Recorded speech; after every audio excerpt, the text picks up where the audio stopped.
Nossas Bíblias para Mateus capítulo 1. Mateus capítulo 1.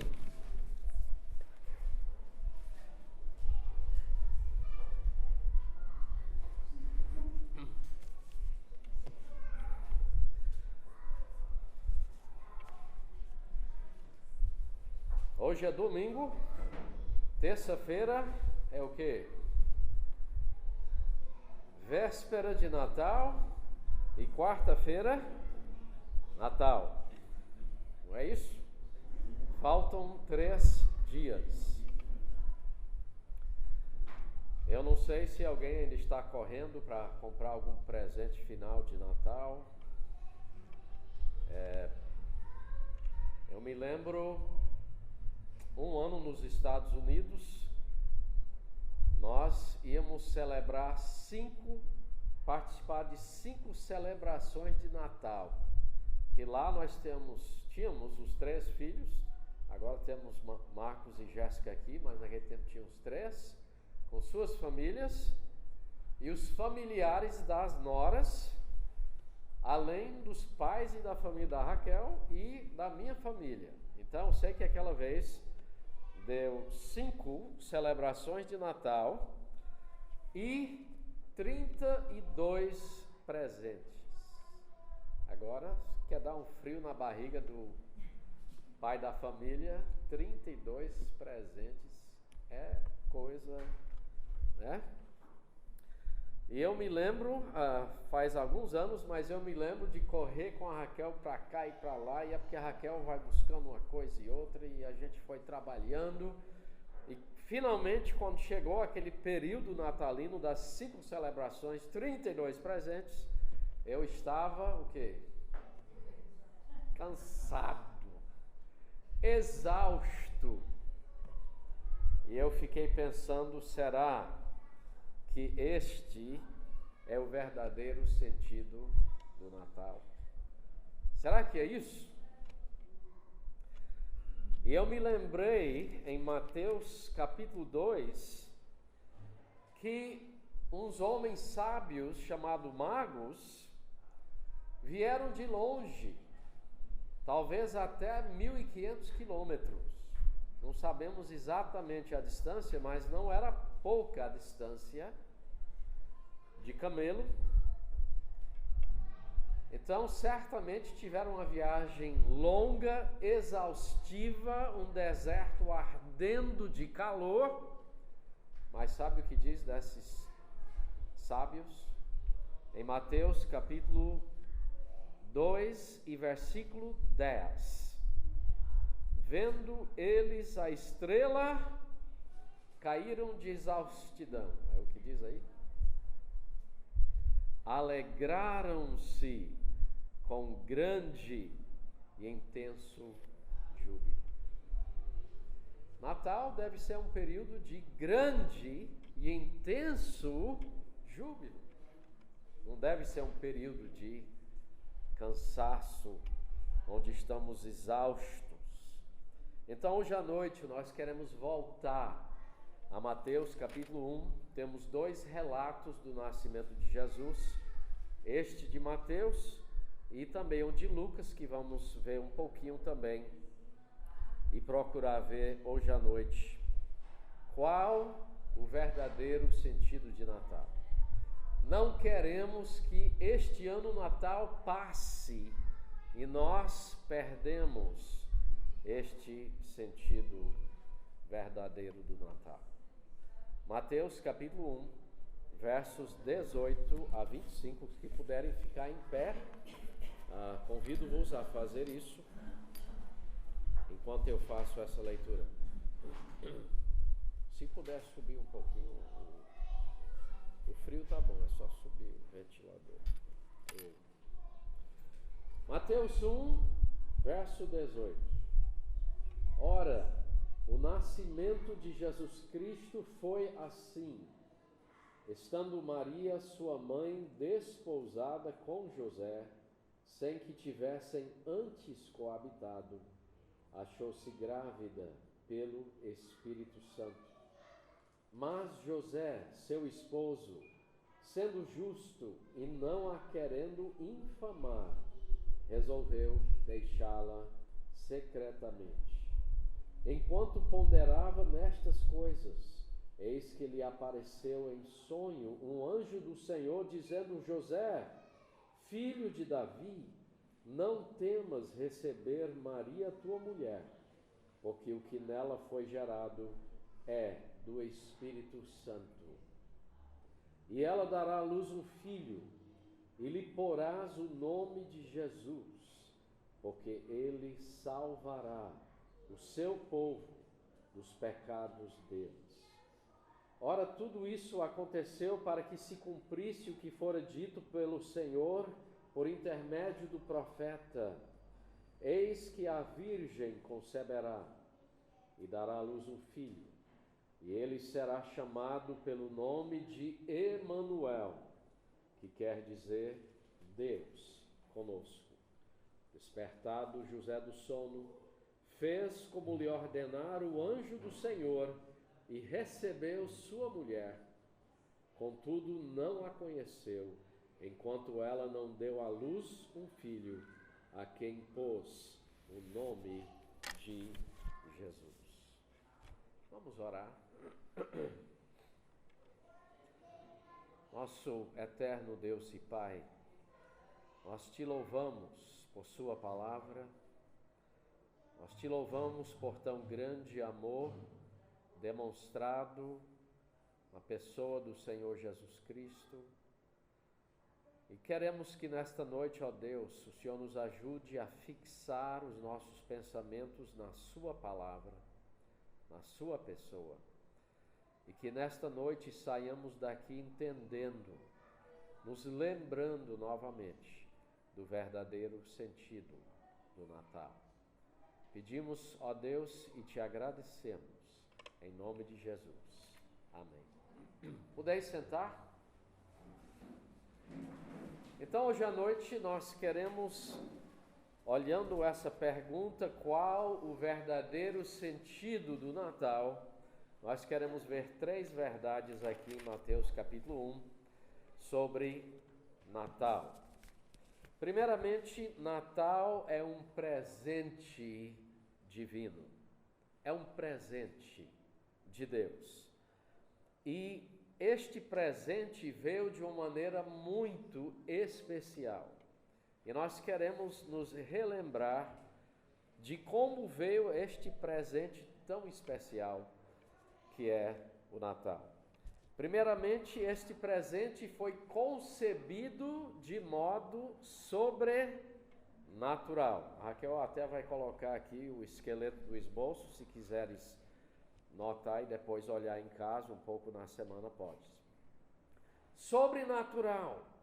A primeira coisa que nós notamos logo nesta descrição deste presente divino é que veio de forma sobrenatural.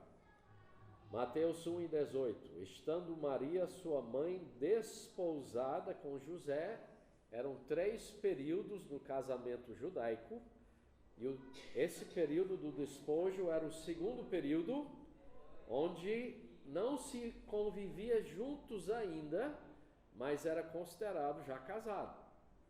Então já não poderia mais desfazer o casamento, só com divórcio. Mas ainda não estavam vivendo como marido e mulher. Então Mateus é muito claro em descrever, estando Maria, sua mãe, desposada com José, sem que tivessem antes coabitado, achou-se grávida pelo Espírito Santo. Então foi uma ação divina. Nós lemos aqui no verso 20, novamente, o anjo falando a José, dizendo para ele: José, no meio do verso 20, filho de Davi, não temas receber Maria, tua mulher, porque o que nela foi gerado é do Espírito Santo. É um milagre. Então, o relato do Natal começa com esse presente que é sobrenatural. É milagre.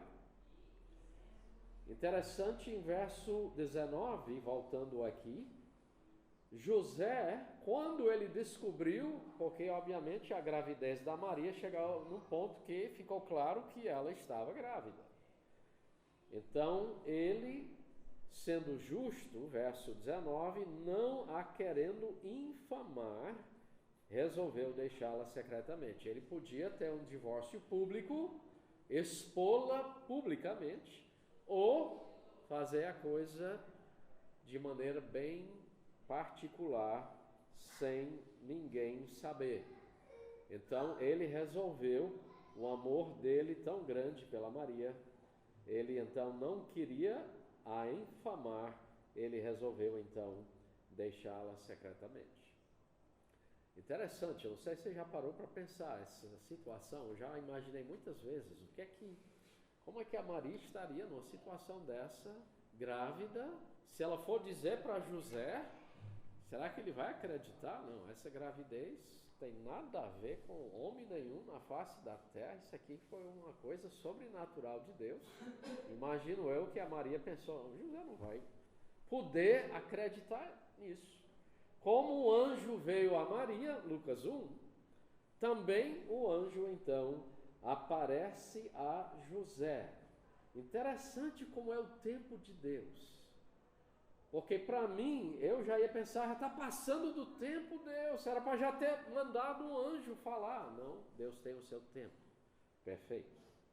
E José já tinha resolvido, eu vou deixá-la, vou divorciá-la, não vamos criar caso. E aí vem o anjo e diz para ele, não temas receber Maria, tua mulher, porque o que nela foi gerado é do Espírito Santo.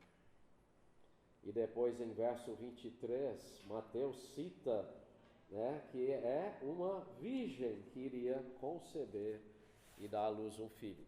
Isso foi um passo importante para José também, porque José, decidindo casar com a Maria, ele sabia que algumas pessoas poderiam dizer o quê? Sabia que tinha alguma coisa aí, agora ele está casando mesmo, cumprindo o dever dele. Então, imagino muita conversa poderia ter acontecido ali, mas o relato bíblico mostra essa firmeza de José e de Maria.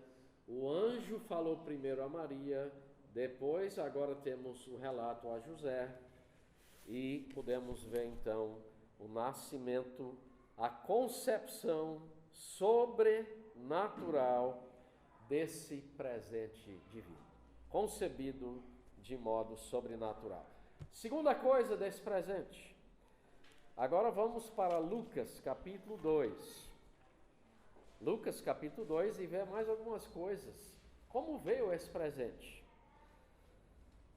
Foi anunciado pelos anjos. Coisa sobrenatural. Lucas 2 e 8. Havia naquela mesma região pastores que viviam nos campos e guardavam o seu rebanho durante as vigílias da noite. E um anjo do Senhor desceu aonde eles estavam. E a glória do Senhor brilhou ao redor deles e ficaram tomados de grande temor. O anjo, porém, lhes disse: não temais. Eis aqui vos trago boa nova de grande alegria, que o será para todo o povo. É que hoje vos nasceu na cidade de Davi o Salvador, que é Cristo o Senhor.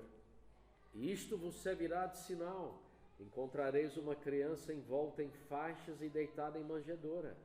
E subitamente apareceu com o anjo uma multidão da milícia celestial, louvando a Deus e dizendo: glória a Deus nas maiores alturas e paz na terra entre os homens a quem ele quer bem. E ausentando-se deles os anjos para o céu, diziam os pastores uns aos outros: vamos até Belém e vejamos os acontecimentos que o Senhor nos deu a conhecer. Então nós temos uma segunda coisa divina, anjos anunciando o nascimento de Jesus para esses simples pastores. estavam cuidando do seu rebanho. Terceira coisa que me chama a atenção, este Jesus diz em verso 12: isto vos servirá de sinal, encontrareis uma criança envolta em faixas e deitada em manjedoura. Verso 16: foram apressadamente achar Maria e José e a criança deitada na manjedoura. Plano divino, milagre divino, a concepção desse presente de Natal. Anunciado pelos anjos, milagre, ninguém vê isso. E plano divino é este: nascer numa simples manjedoura. Não seria o lugar que esperaríamos, mas esse foi plano de Deus.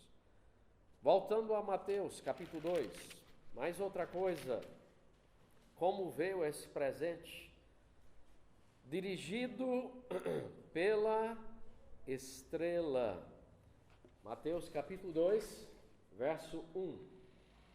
Tendo Jesus nascido em Belém da Judeia, em dias do rei Herodes, eis que vieram os magos do Oriente a Jerusalém e perguntavam: onde está o recém-nascido rei dos judeus? Porque vimos a sua estrela no Oriente e viemos para adorá-lo. Anunciado então dirigido, devo dizer, por uma estrela. Verso 9, eles falam com o rei Herodes, depois verso 9, depois de ouvirem o rei, partiram, e eis que a estrela que viram no Oriente os precedia, até que chegando parou sobre onde estava o menino. Seguiram a estrela, e eu acho interessante, verso 9 diz o quê? Eles partiram de Jerusalém, pouca distância, para Belém. Eu fiz aquele percurso, uns 4, 5 quilômetros só, mais perto do que daqui para Sapiranga.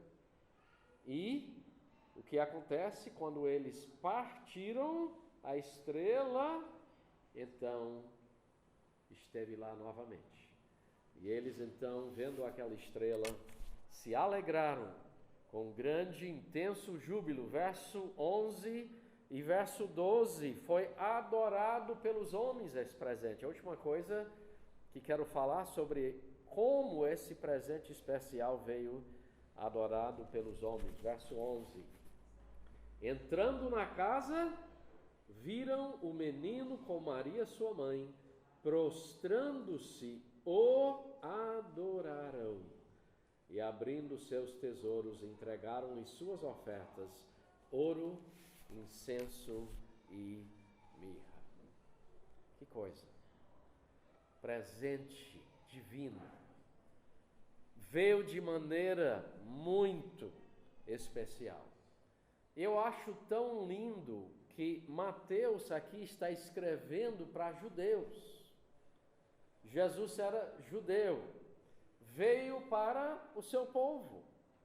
Mas interessante que mesmo na narrativa do nascimento de Jesus, nós temos o fato que ele é adorado não só por judeus, que foi Lucas 1, temos Simeão, temos a Ana, mas também pelos sábios que vieram do Oriente, gentios.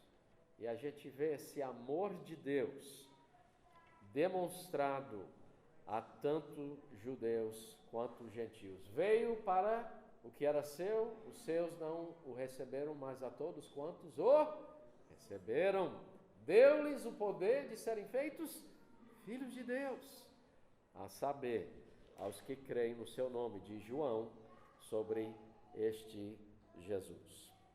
Então, o nascimento de Jesus foi algo singular. Foi um presente divino. O Cristo que nós adoramos não é qualquer ser.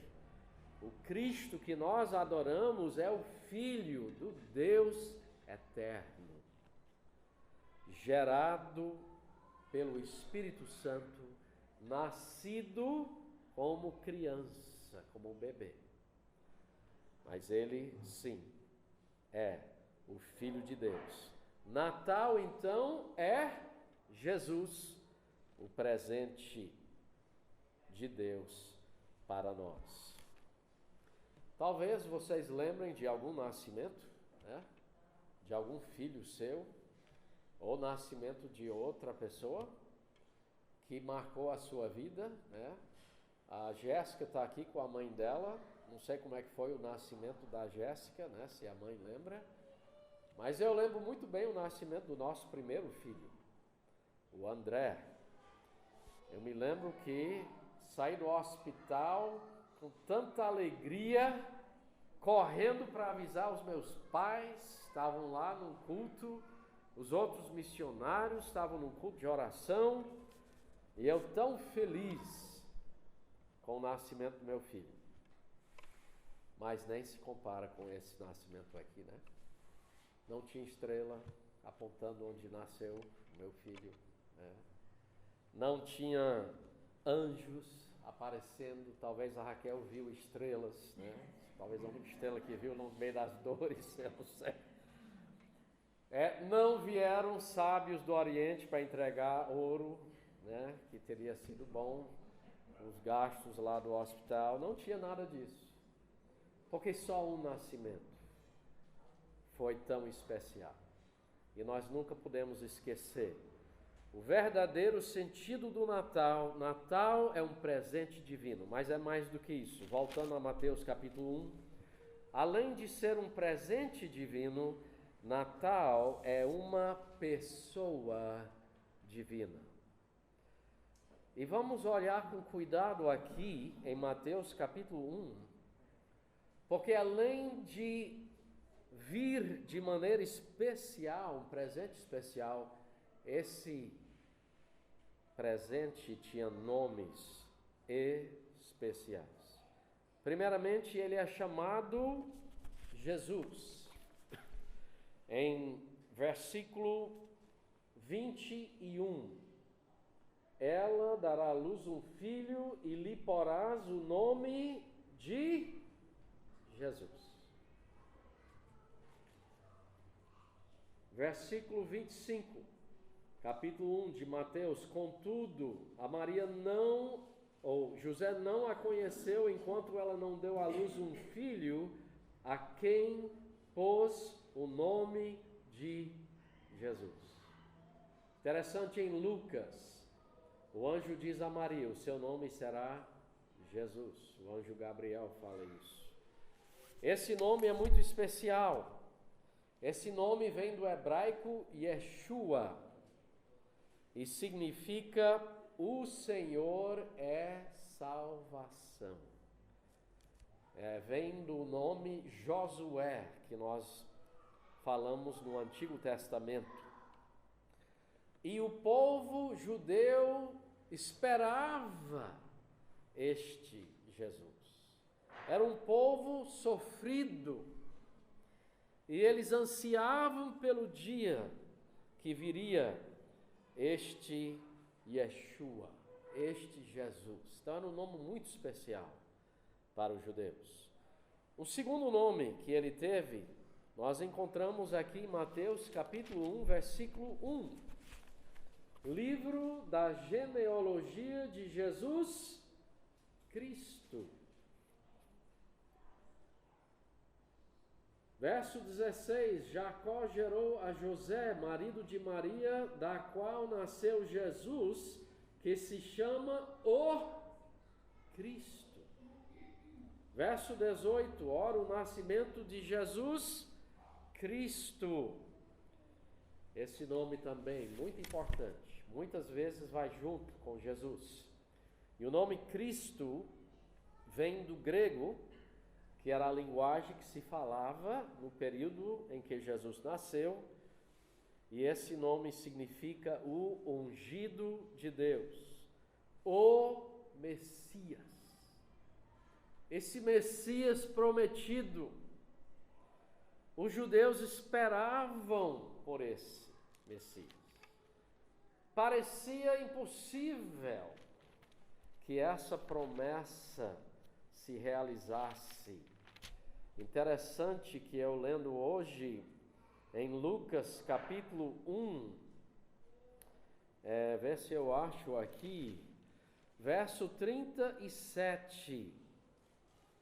Nós temos aqui palavra do anjo. Ele diz: porque para Deus não haverá impossíveis em todas as suas promessas. Não haverá. Parecia impossível vir esse Messias. O povo esperava esse ungido de Deus, esse Jesus. E ele tinha mais um nome, Mateus capítulo 1 e versículo 23. Aqui Mateus dá logo o que significa esse nome. Verso 23, eis que a virgem conceberá e dará à luz um filho, e ele será chamado pelo nome de Emanuel. E ele diz logo o que significa, que quer dizer Deus conosco. Interessante. Parece que essa ideia era importante para Mateus, porque no final de Mateus, as últimas palavras que Mateus escreve são as palavras de Jesus, onde Jesus diz: ide, fazei discípulos de todas as nações, falando aos seus seguidores, batizando-os em nome do Pai, do Filho e do Espírito Santo, e ensinando-os a guardar todas as coisas que vos tenho ordenado. Aí o que é que ele cita Jesus dizendo? E eis que estou convosco todos os dias, até a consumação do século. Mateus começa em Mateus capítulo 1 dizendo que esse Jesus é Emanuel, Deus conosco. E ele termina no final do livro dizendo: essa é a promessa de Jesus. Eu vou estar convosco todos os dias, até a consumação dos séculos. Que nome? Jesus Cristo Emanuel. Nomes são importantes. A maioria de nós temos nomes que foram dados de propósito pelos nossos pais, né? O meu nome foi assim. O meu pai falou: Felipe, você é chamado Felipe por uma razão. E nossos 3 filhos, nós fizemos a mesma coisa. Aqui é o nosso filho mais novo, o Marcos. Então, quando o Marcos nasceu, nós dissemos para ele: você tem um nome muito especial, Mark Stephen Stuckey. O segundo nome teu, Marcos, é do meu melhor amigo. Cresci com Estevão, chamávamos ele no português, e nós fomos para os Estados Unidos, fizemos faculdade, planejamos voltar para o Brasil como missionários. Ele tocava sanfona maravilhosamente bem para a vida do Estevão. Pouco antes, aos 23 anos, ele teve câncer e morreu. E nunca Deus nos permitiu, Deus tinha algo muito melhor para ele, gozando com ele eternamente. Então, quando o nosso 3º filho nasceu, nós dissemos para ele: olha, o seu nome é Mark Stephen Stuckey. E interessante que dos nossos 3 filhos, nós nunca colocamos pressão em nenhum filho, porque Deus é que tem que chamar um filho para a obra dele, não é homem. Interessante que Deus chamou o Marcos para servi-lo aqui no Brasil, e temos tido o privilégio de participar um pouco da vida e do ministério do Marcos. Então, nós louvamos a Deus. Nomes são especiais.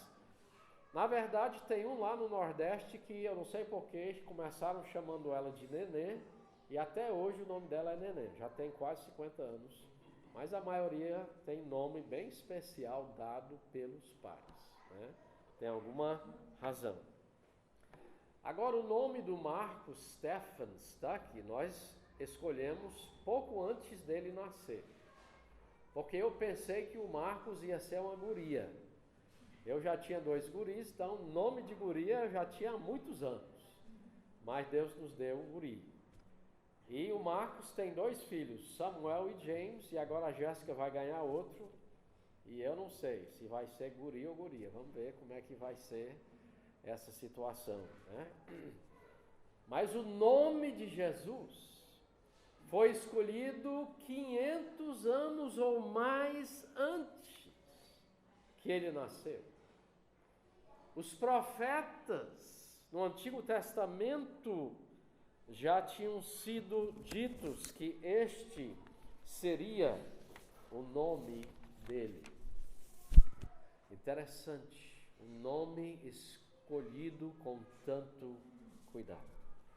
Jesus, um presente divino. Jesus, uma pessoa divina.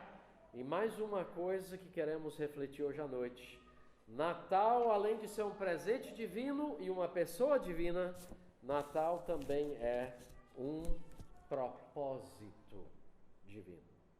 Natal tem alguma razão importante. Existe um plano divino e um propósito divino para o Natal. E nós encontramos este propósito em Mateus capítulo 1 e versículo 21. Vamos ver esse propósito. O anjo, falando a José sobre Maria, diz: ela dará à luz um filho e lhe porás o nome de Jesus. E aqui vem o propósito: porque ele salvará o seu povo dos pecados deles. Ele salvará o seu povo dos pecados deles. Primeira coisa que queremos ver sobre esse propósito, diz: ele salvará. O que quer dizer a palavra salvar? No seu uso mais abrangente na Bíblia, salvar significa livrar do perigo. Temos salva-vidas na praia, né? Salvar, então, no sentido mais amplo, quer dizer livrar do perigo. Qual o maior perigo do homem? Penso eu que a Bíblia é clara que é a condenação eterna, a perdição eterna é o maior perigo. Salvar, ele salvará. Existe muita confusão sobre essa questão de salvar. Tem pessoas que diriam para mim: pastor, eu acho que todos serão salvos. Muitos têm essa ideia, todos serão salvos. Outros dizem: ninguém pode saber. Não tem como a gente saber se alguém realmente, ninguém sabe sobre isso. Mas olhe o que o texto diz. Olhe o que a Bíblia diz. Diz: ele salvará. Existe sim um Salvador.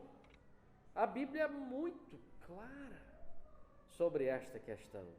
E não somente existe, ele diz quem é esse Salvador. Ele, Jesus, salvará. Lembra-se o que Jesus disse? João 14:6. Eu sou o caminho, a verdade e a vida. Ninguém, disse Jesus, vem ao Pai senão por mim. Jesus deixou claro. Só ele salva. Pedro, que andou com Jesus, disse em Atos 4, não há salvação em nenhum outro. Ele disse: não existe outro nome pelo qual importa que sejamos salvos. Cristo é o único Salvador. Este sentido e propósito nós não podemos esquecer. É a razão do Natal. Agora, olhando mais, a quem Jesus salvará? O texto aqui diz, o anjo mesmo diz, ele salvará quem? O seu povo. O seu povo. Quando a Bíblia diz seu povo, está falando do povo de Deus. Está falando de povo escolhido de Deus. Tanto judeu, se tivéssemos mais tempo, poderíamos ver Simeão e Ana, como gentios, os magos que vieram do Oriente, adoraram a Jesus.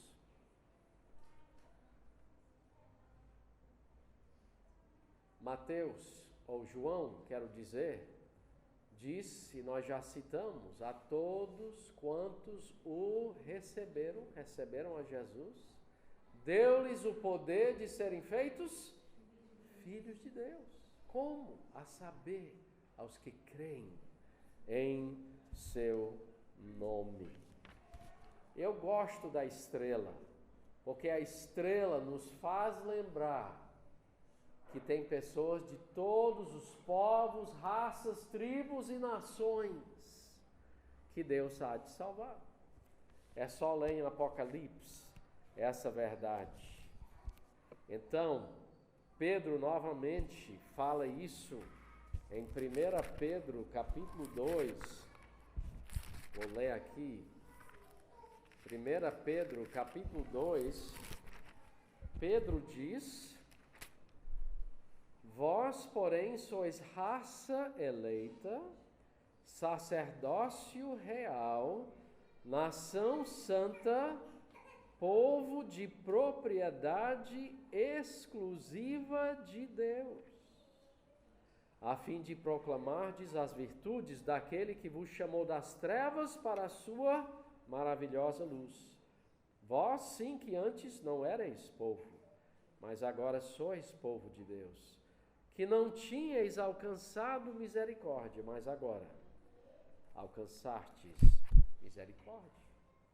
Povo de Deus, pessoas escolhidas por Deus que se arrependem do seu pecado e creem em Jesus como seu Salvador. Povo de Deus é aquele salvo por Jesus, se arrepende dos pecados e crê no Senhor Jesus como seu Salvador. Então, ele salvará o seu povo de quê? Voltando a Mateus 1:21, aqui é a última parte, de que Jesus salvará o seu povo. Ele diz aqui claramente, dos pecados deles. Dos pecados. A palavra pecar, no sentido mais amplo, significa errar o alvo.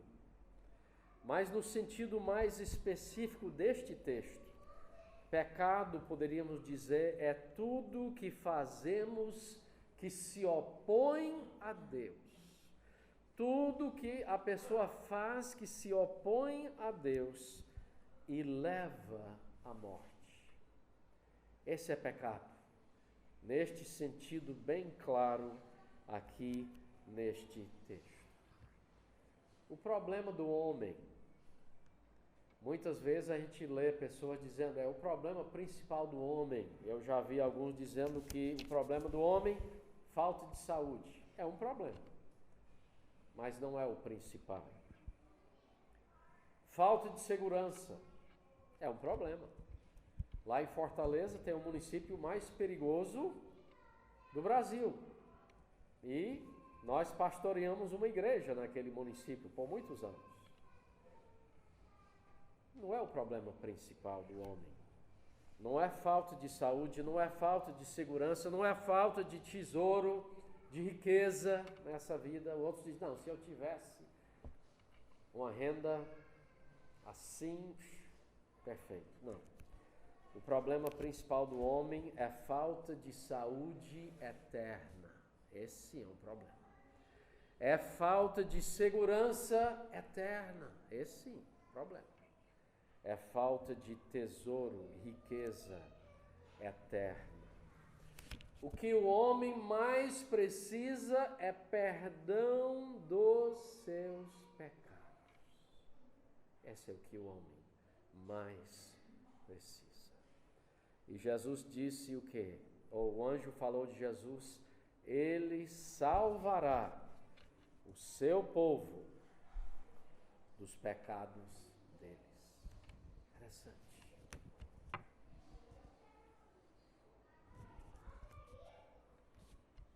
João Batista, o que é que ele disse de Jesus?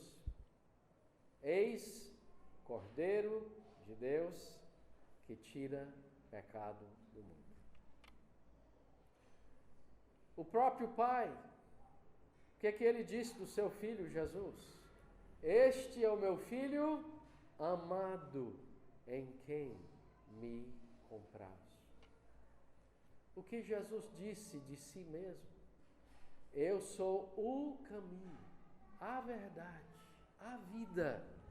Ninguém vem ao Pai senão por mim.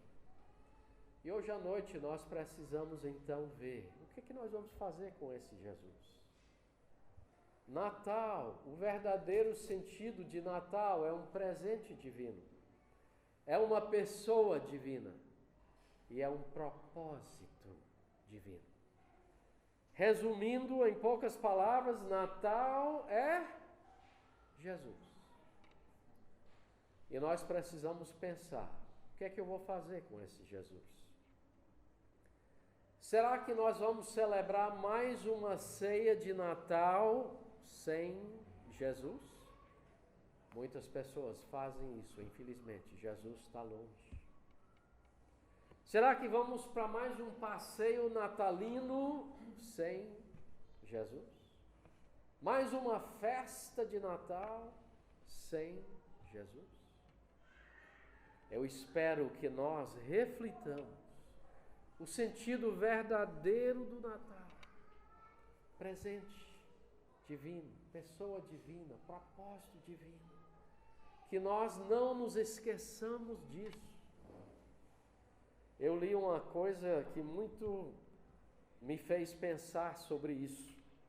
Eu estava lendo um artigo uns tempos atrás que falou de uma mãe que resolveu celebrar o aniversário do primeiro ano de seu filho. Ela celebrou o primeiro aniversário do seu filho com as suas colegas, mas não trouxe o filho. Sabe por quê? Porque disse, olha, o filho vai só atrapalhar a festa. Então, deixou o filho com um babá, não sei com quem, e foi para a festa celebrar o aniversário do filho, e o filho não estava lá. E eu pensei, quantas vezes a gente vê isso em nosso mundo hoje? Até pessoas que se dizem cristãos. E o Natal completamente perderam o sentido. Foram para a festa, a ceia, passeio, tanta coisa, mas sem Jesus. Não façamos isso. Mas que neste Natal nós entendamos o verdadeiro sentido. Jesus veio salvar o seu povo dos pecados deles. Nós vamos agora passar para celebrarmos hoje à noite, nesse culto natalino, a ceia do Senhor.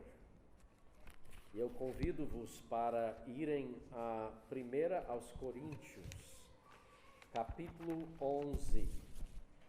Um tempo muito apropriado para a gente celebrar a ceia do Senhor.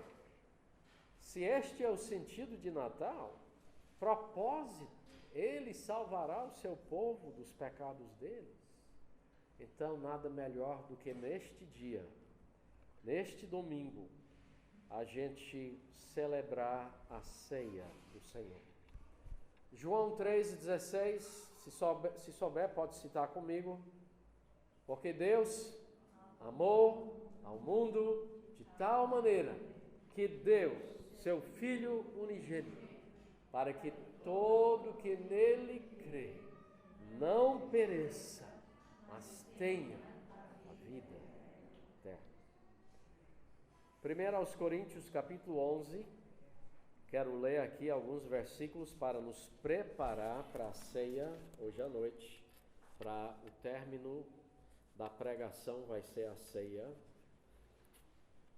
O apóstolo Paulo, pela direção do Espírito de Deus, diz, 1 aos Coríntios 11, 23, porque eu recebi do Senhor o que também vos entreguei.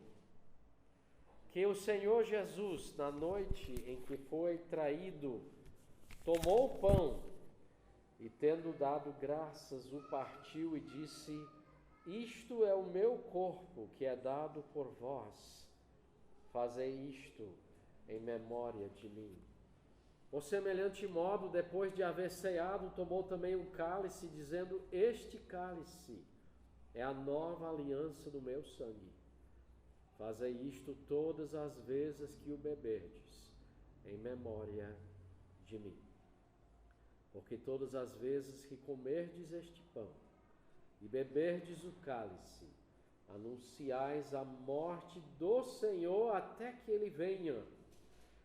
Por isso, aquele que comer o pão ou beber o cálice do Senhor indignamente, será réu do corpo, do sangue do Senhor. Examine-se, pois, o homem a si mesmo, e assim coma do pão e beba do cálice. Hoje à noite, nos preparando para tomarmos a ceia do Senhor, quero mencionar alguns detalhes importantes desse texto. Primeiramente, é muito importante a gente saber que a ceia foi instituída por quem? Próprio Senhor Jesus. Não é coisa de religião, não é coisa de batista, de cristão, é coisa que Jesus mesmo ordenou. Verso 23, Paulo diz: porque eu recebi do Senhor o que também vos entreguei. Então a ceia é do Senhor. A ceia é para todo crente, toda pessoa que se arrependeu dos pecados e creu em Jesus, tem esse privilégio. Verso 33, Paulo diz: assim, pois, o que? Irmãos meus. Então a ceia é para a pessoa que faz parte da família de Deus. Então, ela é instituída por Jesus. É um privilégio para o crente que realmente creu em Jesus de coração, se arrependeu dos pecados. Pode participar. Terceira verdade, ao tomarmos a ceia, participarmos, o pão e o cálice são memorial. Verso 24, Jesus disse o quê? Isto é o meu corpo que é dado por vós, fazei isto em memória. Nós devemos lembrar. Verso 25, este cálice é a nova aliança no meu sangue, fazei isto todas as vezes que o beberdes em memória de mim. Então, quando a gente participa da ceia, o pão nos lembra do corpo de Jesus estendido naquela cruz. E o cálice nos lembra do sangue de Jesus que foi derramado na cruz por nós. E a ceia, temos o privilégio de participar dela até quando? Verso 26. Todas as vezes que comerdes este pão e beberdes o cálice, anunciais a morte do Senhor até que Ele venha. Então a ceia, quando nós participamos, nós estamos lembrando da morte dele no passado. E nós também estamos aguardando o dia em que ele voltará. Até que ele venha, diz aqui a palavra de Deus. E finalmente, a ceia exige de nós uma autoavaliação. Ele diz aqui em verso 27 e 28. Aquele que comer o pão ou beber o cálice do Senhor indignamente, não estando preparado, será réu do corpo, do sangue do Senhor. Examine-se, pois, o homem a si mesmo. Não é o pastor que vai resolver e decidir. Cada um vai examinar a sua vida e ver se está em comunhão com Deus, em comunhão com os irmãos. Nós vamos ter um tempo agora para você acertar as coisas com Deus, porque a ideia da ceia é a gente participar, é resolver. Então vamos ter um tempo de oração para resolver qualquer coisa que talvez esteja pendente com Deus, ou com uma pessoa que esteja aqui presente, ou se não estiver aqui, acerte com Deus que vai resolver isso logo, para que não tome indignamente, não participe indignamente da ceia do Senhor.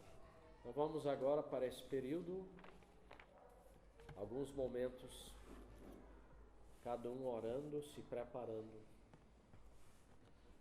para participarmos.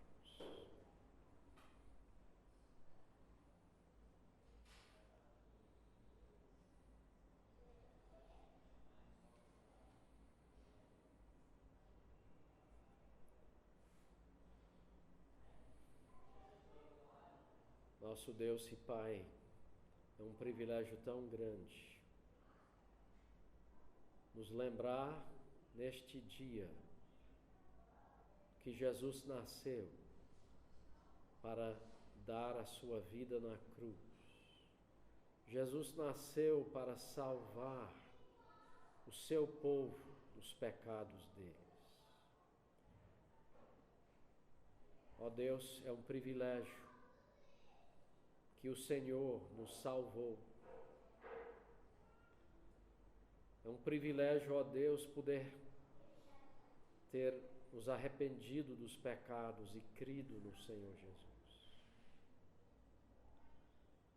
E nós nunca queremos esquecer o preço. O Senhor Jesus, que deixou a sua glória celestial, nasceu como bebê neste mundo. Nasceu para morrer na cruz,